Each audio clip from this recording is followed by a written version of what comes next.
What's up guys, Uwe here. So for today's video, pupunta tayo sa Radmarson's Roof Racks para magpagawa ng custom bracket for the recovery board. So nakasama rin natin si Bro Mards sa Sarap Buhay Camping, and yun nga, gumagawa sila ng mga roof racks and custom bumpers and whatnot. Basta anything na fabrication with metal, gumagawa sila para sa mga sasakyan. So yun, magpapagawa tayo ng custom bracket for the recovery board para mailagay natin sa Rhino Rack. So ano pa hinihintay natin? Tara na! Alright!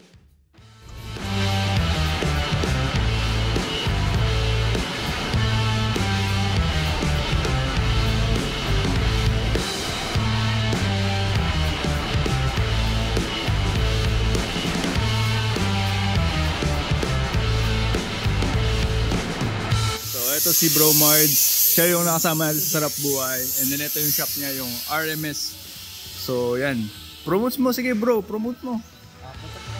RMS, camping goods, roof rack, bull bar, 1,000. So yun, kung meron kayong gusto yung pa-custom, punta lang nila sa kanya. So yan ulit, yung mga ginagawa nila. So yun, sinusukat na nila yung sa recovery board para lalagyan ng gagawa ng bracket para dun sa Rhino Rack. Ayan. So kaya ako pupunta sa nila kasi nagpapabricate sila ng mga brackets yan, yung mga roof racks, crossbar, awning, and mga bull bars, rear bumper, steel side steps, pati yung mga steel bumper, yun. So check nyo yung Facebook page niya. So yun yung rig ni bro, yun yung dinala niya sa Sarap Buhay, yung kanyang bitara. Ayan. So ayan, sukat na nila, and then gagawa na nila ng custom bracket. So ito yung mga finish na nila. Ayan. Ganda, ganda pintura. Raptex, parang ano siya, rugged. Aso Raptor mismo? Raptorize na ano yan, timpla namin na... timpla nyo. Okay. Raptorize coating. Pero maganda, maganda. Ito, malaki. So yung mga sports bar, bull bar, roll bar, roof rack. Yan. Pwede kayo magpagawa dito kay RMS sa Silang Cavite. Yun. So yun, sinimulan nila Bro Mards yung paggawa ng custom bracket, and balikan ko na lang daw after 3 days. For the meantime, pumunta muna ako ng LTO para i-register yung top load. Alright, so most likely tatanungin mo, kailangan ba ng top load registration kahit hindi siya roof rack, crossbar lang at saka awning? Yes, kailangan pa rin kasi isipin mo na lang, ang 200 something lang naman yung registration for top load, and then yung fine kung mahuli ka kung sakali is like 5,000 something. So okay na yung mag-register ka, magbayad ka ng 200 something kaysa magbayad ka ng 5,000. So yun, nandito ako ngayon sa LTO Imus, kakatapos ko lang mag-register for top load. So ang ginawa lang naman, pumunta ako dun sa inspector, kinuha nila yung, in-stencil nila yung engine number tsaka chassis number, and then tinilapan ko yung form like name, address, engine number, chassis number, etc. etc. And then pumasok ko sa office, sa receiving clerk, binigay ko yung paper, and then tatawagin na lang daw yung pangalan sa cashier, no? So yun lang, mabilis lang naman, and eto na yung registration natin. Yan, hindi ko papakita sa inyo, syempre may confidential na info yan. But ang binayaran ko lang naman is 279 pesos, ano? Ayan. Ayan. 279. So yun lang naman. Mabilis lang din naman. So sa iba, hinihingi nila yung receipt nung crossbars nyo, tsaka yung crossbar nyo, tsaka roof rack or nung awning. Pinotocopy ko na lang din yon, and dinala ko, no? So dito naman ang hinihingi nila, yun yung stencil mula sa inspector, tsaka yung photocopy ng OR at tsaka CR ng inyong sasakyan, ano? And then pretty much yun lang naman yung inyong kailangan or yung mga requirements for top load registration. So ulitin ko lang, basta make sure dalhin nyo yung OR ng inyong roof rack, crossbar, awning, kung ano man yung nilagay nyo sa taas nyo, and then photocopy ng inyong ORCR, and of course pa-inspect nyo sa inspector, no? So kailangan nyo ng stencil ng engine number at saka ng chassis number, and then proceed na kayo sa office, sa LTO, and then hintayin nyo lang tawagin yung pangalan nyo. So syempre bigay nyo document sa receiving clerk, and then hintayin nyo tawagin yung pangalan nyo, and then bayaran nyo na lang ng 279 sa inyo. Alright, so we're back. So tapos na nila yung bracket, kakabit na lang doon sa crossbars. Ano. So, yun. Painted na rin yun. Bolt na lang talaga doon. Kakabit na lang. And then, lalagyan na natin yung recovery board natin. Yan. Alright, so para magkabit tayo doon or sa crossbar, kunin natin yung susi. Tapos, yan. Unlock lang natin para mapagsalpak tayo ng bolt dito. No? Tapos tatanggalin lang to. Siyempre, babawasan nyo rin tong goma na to. At itabi nyo yung pinutol nyo. Ano? Kung sakaling tanggalin nyo, tapos takpan nyo ulit yung goma. Ganun lang din sa harap. Susi. Counterclockwise. Ugot. Ayan. Nakakita nyo si Bro Mards. Napaka hands-on sa kanilang business. Ano? So yan. Final checking ng mga bracket. And ayan na yung bracket natin. Hawak si Kuya. Yun.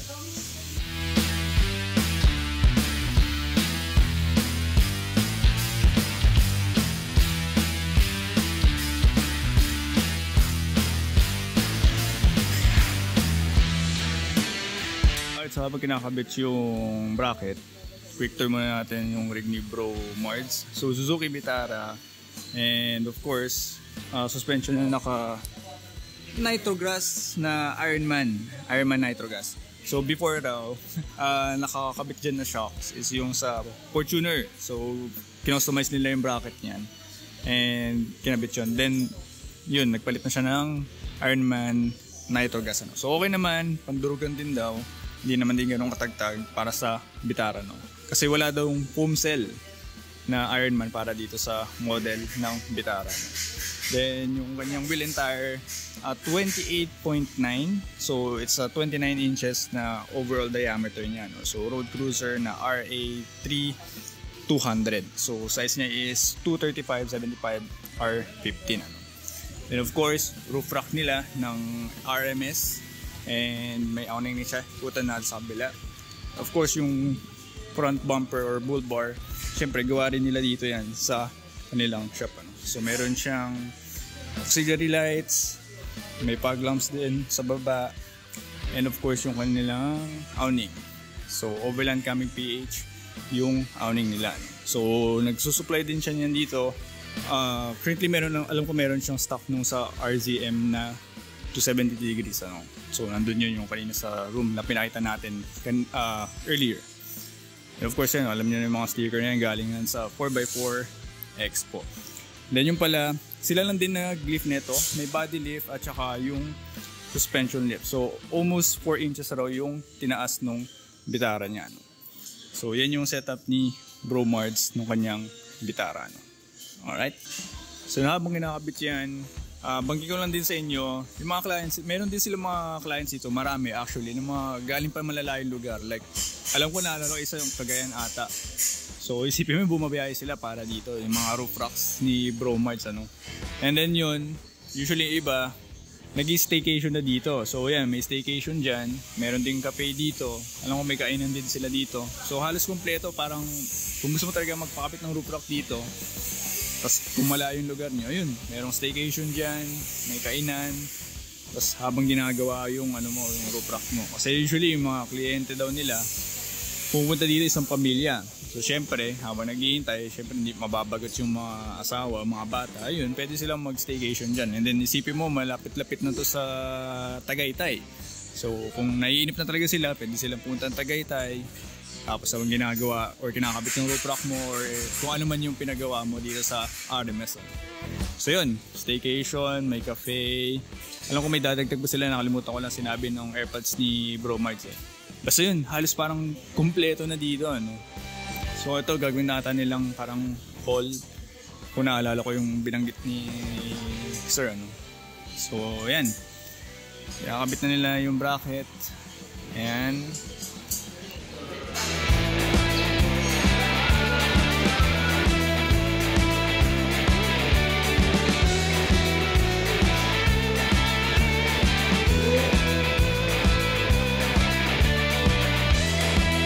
So tapos na ikabit. And yun, custom bracket for recovery board sa RMS. Ano. So as Bro Mards, so kailangan nyo ng roof racks. Yan, yung best selling nila na flat roof rack. mga bull bar, steel bumper, awning tent, camping gears, roll bar, notch bar, anything na pinafabricate. Punta lang kayo dito sa RMS dito sa Silang, no? So affordable and maganda yung gawa nila and painted rin, no? Okay rin yung finish ng paint nila kung nakita nyo yung clip before, ano. So yan, RMS Rod Marson's Roof Rack dito sa Silang, Cavite, no? So yan, dinadayo siya dito ng mga malalayo, Cagayan, whatnot. Check nyo na lang yung Facebook page nila, no? Alright, so gabi na and ngayon ko lang mapapakita sa inyo ng malapitan tong ginawa nilang bracket tsaka yung mounting ng ating recovery board. So yung recovery board pala is SR Performance. So nagamit ko na siya mga 3 beses and kung di nyo pa napapanood yun, unang nagamit ko siya yung nasa Pico de Loro Trail kami. So yan, kaya may crack yan. And then yun, binaliktad ko na pala siya. So kung nakita nyo sa mga clips before, nandito yung hawakan niya yung butas.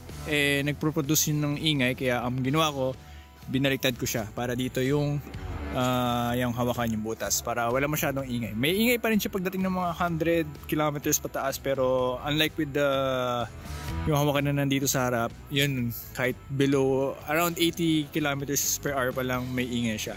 But yan, ito na yung custom bracket. So parang U lang siya yung overall shape niya. Ayan. Tapos meron lang siyang butas dito para maitapat dito and slotted or slot dito rin para may align mo yung sa crossbar sa recovery board, ano. So bolt dito mahabang nut, tapos washer, then bolt na mahaba, meron yan hanggang sa taas. Ayan siya. So may bakal din yan para ma-hold down yung recovery board. So 4 na butas yan, 4 din na bolts. Yan. So yan na siya basically. So umabot na ng mga 2,000 yung buong bracket. So makapal din yung bakal niya. Ayan. So ganyan siya kakapal and yun, siguro mga improvements na lang na gagawin ko on the in the future. Palalagyan ko din ng bolt siguro dito sa taas para hindi ko na kailangan kontrahin dito. Pero as of now, sobrang secured niya. Kahit iwan mo siya dyan magdamag, walang magtatakang kumuha. Kung meron man, mahirapan siya kasi kailangan mo kontrahin yung bolt. But yun yung gagawin ko in the future. So yan, pinaiga ko siya pala para kasi baka bahala ko maglagay ng shower tent dito. So kung nakatagilid siya na ganun, tulad ng mga nakikita nyo sa ibang builds, wala na paglalagay ng shower tent. And then dito ko siya nilagay sa passenger side para medyo ma-equalize yung bigat. Kasi yung Darchi na extender tent is 15 kilos. Then itong recovery board, yung dalawa, tinimbang ko siya mga nasa 6.6 kilos, mga 7 kilos na for the pair, no? So yun, para may bigat rin dito sa kabila. Hindi lahat ng bigat nandun lang sa kabila, no? So yan na yung ating custom bracket for the recovery board. So yan, kontakin nyo na yung RMS. And then ulitin ko lang din, gumagawa sila ng mga bull bars, steel bumpers, yung mga side steps, pati yung sa rear bumper, no? And then may nakita din ako recently lang, gumawa sila ng tawag dito bed rack for an existing top lip cover, no? O yung bed flip na cover, no? Trifold na bed cover.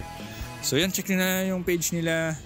And then kontakin nyo sila kung meron kayong gustong bilhin na na steel bumper, bull bars, etc. And then of course yung kanilang crossbar, tsaka yung kanilang tawag dito yung roof rack, slim roof rack, yung best selling nila. So take note lang, hindi ganito yung kanilang crossbar. May sarili silang gawa na crossbar.